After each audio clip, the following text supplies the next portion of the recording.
தொடர்ந்து நம்ம போர் நிலவரங்களை பார்த்துட்டு இருக்கோம். இப்போ வந்திருக்கக்கூடிய சில முக்கியமான தகவலை ஒரு தொகுப்பா பார்க்கலாம். அதுக்கு முன்னாடி ஒரு முக்கியமான விஷயம், உங்களுக்கு பிஎஃப் அமௌண்ட் எடுக்கிறதுல சிரமம் இருந்தால் இவங்கள தொடர்பு கொள்ளுங்க. இவங்க உங்களுக்கு அதில் ஹெல்ப் பண்ணுவாங்க. அதே மாதிரி உங்களுக்கு இன்கம் டேக்ஸ் ஃபைல் பண்ணுறதுல தேவை இருந்தால் இவங்கள தொடர்பு கொள்ளுங்க. வெறும் கம்மியான சார்ஜ்லேயே உங்களுக்கு அதை செஞ்சு கொடுப்பாங்க. இப்போ நம்ம வீடியோக்குள்ளே போகலாம். முதல் விஷயமே வந்து பார்த்தீங்கன்னா, கொத்து குண்டுகள் போட ஆரம்பிச்சிட்டாங்கன்னு சொல்லலாம். ஈரான் வந்து இதுவரை கொத்து குண்டுகளை வந்து கடைசியா வந்து இஸ்ரேலுடைய போர்ல யூஸ் பண்ணது. இப்ப வந்து பாத்தீங்கன்னா மறுபடியும் சிவியரா வந்து கொத்து குண்டுகள் போட ஆரம்பிச்சிட்டாங்க. இந்த கொத்து குண்டுகள் போடுறது வந்து எந்த அளவுக்கு ஒரு பெரும் பாதிப்பை கொடுக்கும்னு பாத்தீங்கன்னா, அதை சுட்டே வீழ்த்த முடியாது. பொதுவாக கொத்து குண்டுகள் வந்து அவங்களுடைய ஏர் டிஃபென்ஸாலேயே வந்து கண்டுபிடிக்க முடியாத அளவுக்கு இருக்கும். ஏன்னா வரும்போது 1 வரும், அதுக்கப்புறம் 8 பிரியும், அப்புறம் 16 பிரியும், அப்புறம் வந்து 34 பிரியும். இப்படி பிரிஞ்சு பிரிஞ்சு என்ன ஆகும், விழுகும். 80 வரையும் ஒரே கொத்து குண்டுகள்ல போட முடியும். அப்படி ஒரு தாக்குதலை இப்போது ஈரான் வந்து கையில எடுத்திருக்காங்க. அப்படின்னா போர் வந்து என்ன ஆகுது, சமாதானத்துக்கு போகாம சண்டையை நோக்கி போகுதுன்னு அர்த்தம். அதுலயும் வந்து கத்தாருடைய அல் ஹுதைதா ஏர்போர்ட் எல்லாம் வந்து கடுமையாக தாக்கப்பட்டிருக்கு. அங்க இருக்கக்கூடிய வேர் ஹவுஸ் வந்து என்ன இருக்கு, ரொம்ப வந்து தாக்கப்பட்டிருக்கு. பொதுவா ஏர்போர்ட்ல எல்லாம் வேர் ஹவுஸ் வச்சிருப்பாங்க. இந்த வேர் ஹவுஸ் வந்து கடுமையாக தாக்கப்பட்டிருக்கு. இதெல்லாம் இல்லாம வந்து பஹ்ரைன் தான் மாத்தி மாத்தி அடி வாங்கிட்டே இருக்கிறாங்க. ஏன்னா வந்து அமெரிக்கா அதிகமா பஹ்ரைனோட வந்து கனெக்ஷன்ல இருந்துட்டு இருக்காங்கிறனாலையும் அங்கிருந்து நிறைய வேலை செய்யறாங்கிறனால பஹ்ரைனை போட்டு பொழந்து எடுத்துட்டு இருக்காங்க. ஆனா வந்து எதையுமே சுட்டு வீழ்த்த முடியாம பஹ்ரைன் வந்து திணறி கொண்டு இருக்குன்னு தான் சொல்லணும். இதெல்லாம் இல்லாம வந்து குவைத்ல வந்து நேற்று 5 குரூஷியல் மிசைல் ஏவி இருக்காங்க, ஒரு பேலஸ்டிக் ஏவி இருக்காங்க.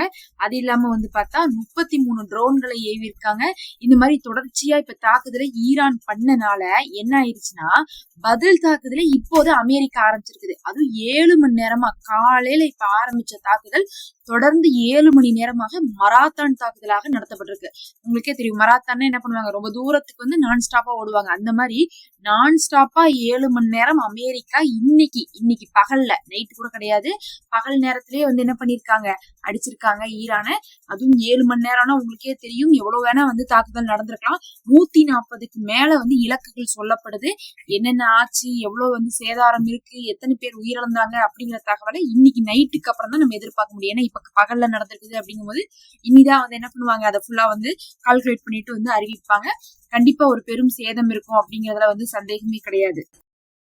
அடுத்து இந்த தாக்குதல்ல வந்து பாத்தீங்கன்னா ரொம்ப முக்கியமாக வந்து குஷீர் அணுமின் நிலையம் வந்து தாக்கப்பட்டிருக்கு, பேந்தரபாஸ் வந்து தாக்கப்பட்டிருக்கு, ஷ்ரிக் தீவு வந்து தாக்கப்பட்டிருக்கு, ஜவஹர் போர்ட் வந்து மறுபடியும் தாக்கப்பட்டிருக்கு. ஜவஹர் போர்ட் அப்படிங்கிறது இந்தியாவோட கனெக்டடாக இருக்கக்கூடியது.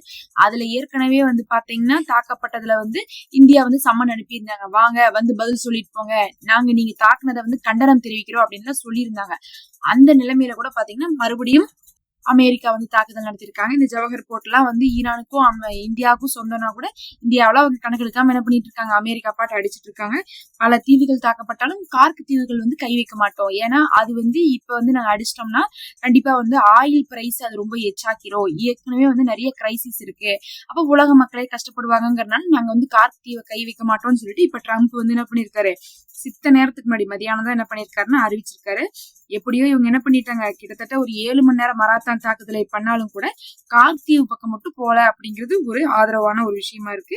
ஆனா நிறைய தீவுகள் அடி வாங்கிட்டே இருக்குது ஈரான்ல அப்படிங்கிறது தெரியுது. எல்லாம் கவனிச்சு பார்த்தோம்னா எங்க இருக்குன்னா, அந்த ஸ்ட்ரெய்ட் ஆஃப் ஹார்மோஸ் உடைய பார்டர் ஏரியா தான் அட்டாக் பண்ணிருக்காங்க. உள்ள எல்லாம் போய் அட்டாக் பண்ணல. ஏன் பார்டர் ஏரியான்னு பார்க்கும்போது, அந்த ஏரியாவை அட்டாக் பண்றதன் மூலமாக அங்க இருக்கக்கூடிய ராணுவத்துடைய இந்த IRGC ஃபுல்லா அங்கிருந்து வெளியே வருவாங்க. அந்த ஏரியாவே சேஃப் இல்லைன்னு அவங்க வெளியே வந்ததுக்கு பிறகு, வெளியே வந்தாங்கன்னா என்ன பண்ணுவாங்க, அமெரிக்கா இப்ப தொடர்ச்சியா என்ன சொல்லிட்டு இருக்காங்க, ஸ்ட்ரெய்ட் ஆஃப் ஹார்மஸ் அப்படிங்கிறது ஒரு சர்வதேச கடல் பரப்பு, யார் வேணா அந்த பக்கம் போலாம், ஈரான் சொல்றாங்கிறதுக்காக அவங்கள்ட்ட போய் பர்மிஷன் கேட்காதீங்க அப்படின்னு சொல்லிட்டு இருக்காங்க. அத கேள்வி கேட்டுட்டு அதே சமயத்துல அதை மக்கள் ஃபாலோ பண்றாங்களான்னு கேட்கும்போது பார்த்தா சில நாடுகள் ஃபாலோ பண்றாங்க அப்படின்னு தெரியுது. ஏன்னா வந்து அப்பப்ப GPRS ஆஃப் பண்ணி வச்சுட்டு என்ன பண்ணிடுறாங்க, இவங்க பாட்டு வந்து ஸ்ட்ரெய்ட் ஆஃப் ஹார்மஸ கடந்திருக்காங்க. இன்னைக்கு கடக்கும் போது ஒரு 2 கப்பலை வந்து என்ன பண்ணிருக்காங்க, துப்பாக்கி சூட்ல மிரட்டி இருக்காங்க.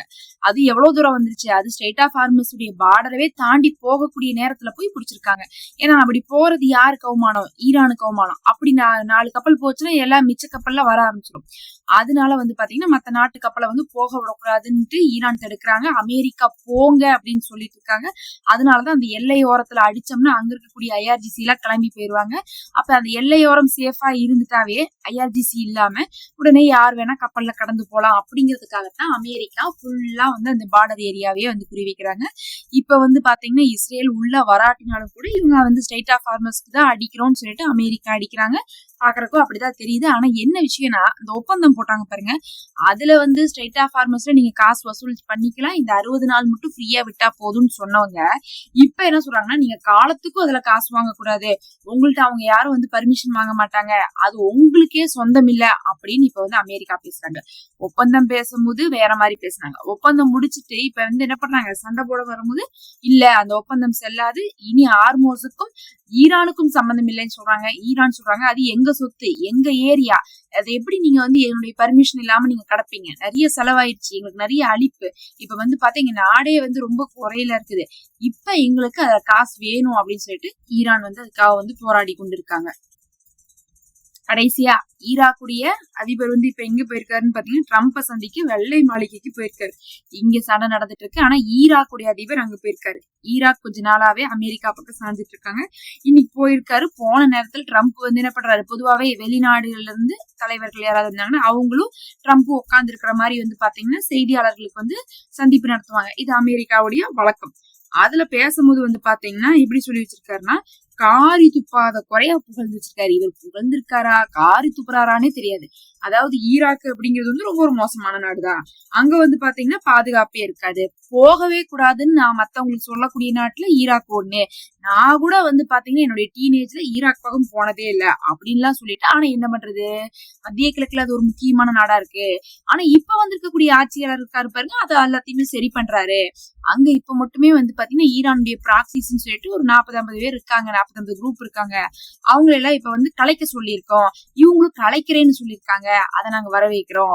அது இல்லாம அங்க வந்து பார்த்தா இப்போது வந்து லஞ்ச ஒழிப்பெல்லாம் வந்து நடவடிக்கை எடுத்திருக்காங்க, அதை நாங்க வரவேற்கிறோம்.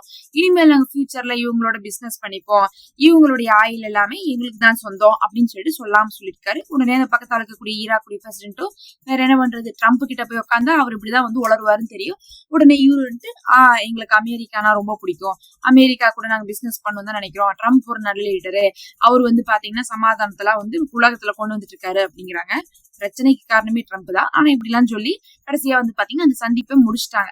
இப்ப ஈராக்கும் அமெரிக்காவும் என்ன பண்றாங்க, பிசினஸ் டீலிங்குள்ள போறாங்க. அமெரிக்காவே சொல்றாங்க நாங்க வந்து அங்க இருக்கக்கூடிய ஆயுத குரூப் எல்லாமே இந்த கலைக்கு சொல்லிட்டோம், அதுக்கு வந்து நடவடிக்கை எடுத்துட்டு இருக்காங்கன்னு சொல்லிட்டாங்க. இதுல இருந்தே தெரியுது ஈரானை வெளியேற்றுறதுக்காக ஈராக் என்ன பண்றாங்க, அமெரிக்கா ஃபுல்லா வந்து கண்ட்ரோலுக்குள்ள கொண்டு வராங்க. அதுக்கு வந்து ஈராக் பிரசிடென்ட் வந்து ஒத்துழைக்கிறாரு.